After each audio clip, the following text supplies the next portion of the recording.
Today, I want to talk about the difference between reasonability and rationality and how this might play a really big part in your life. If you're typically one of those people that puts more on your plate than you could probably handle, or overestimates how much you can do, or is never satisfied with the amount that you do and is always wanting to do more, like those people who work 12-hour days and still feel like they could have done better. Not saying that I do that, but like broadly speaking.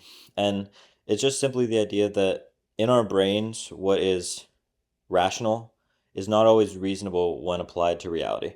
So, rationally, I could in my brain figure out how I could work 12 hours a day, 7 days a week for the next 3 months and not miss a day.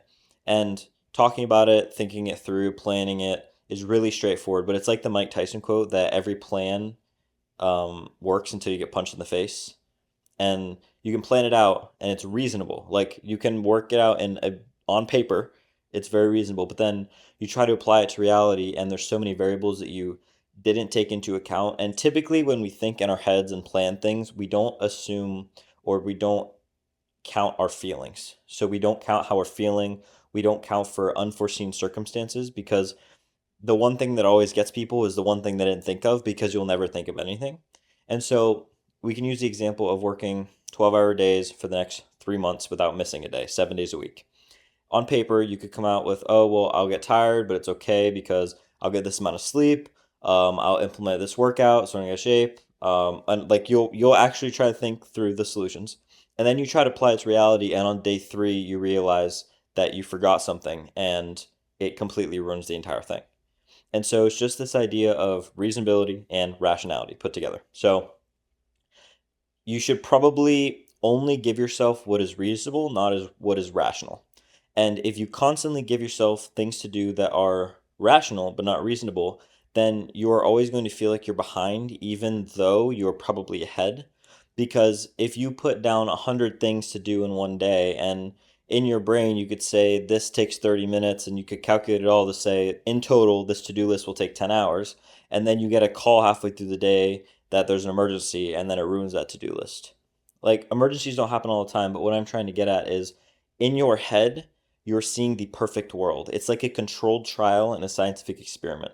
It is catered to exactly the outcome that you want. And you're also going to be more optimistic about the outcome because reality is reality. Your brain is your reality and what you want reality to be. And so you're going to have a bias about what your reality should be and what you are biased towards it being and what you want it to be. Because all of us want to work 12-hour days for the next 3 months and not miss a day. And we all think that we could probably do it. But then when reality comes around, you didn't consider something, and it's because you think you can do so much more than you can. And so an easy way to distinguish reality from rationality I've seen people do before, I think, is take all the things you want to do on the time block and multiply it by 1.5, even 2x. So for example, if I say it's going to take me in the middle of my day, I have a time block for 1 hour at the gym, multiply by 1.5. So block out an hour and a half for that, because then you're allotting for tasks taking longer than you should, longer than they should. And if they take less time than they should, then you've just bought yourself more time. And you can either use that time to rest so you can keep going and you've gotten everything done you've assigned yourself for the day, or you can use that rest to get ahead. And so basically, it's hedging the outcomes so that on your bad days you can still get everything done. And so it also goes back to the saying that you're only as good as your systems, or you're only as good as your bad days, because everybody has good days. And the really thing that defines our success is how we act on our bad days. Because say you work 15 hours on your good day, and I'm using work as just like a pure example here, this applies to anything you could think of, but say your good day is 15 hours work but your bad day is no work at all, but then your neighbor's good day is 10 hours and their bad day is 7 hours, they're going to beat you because you have a lot more bad days than good days. That's how life works. Like you're in your brain, when you're trying to create a rational plan for how you're going to work every day for the next 3 months for 12 hours, what you're doing is planning it as if every single one of those days is going to be a good day.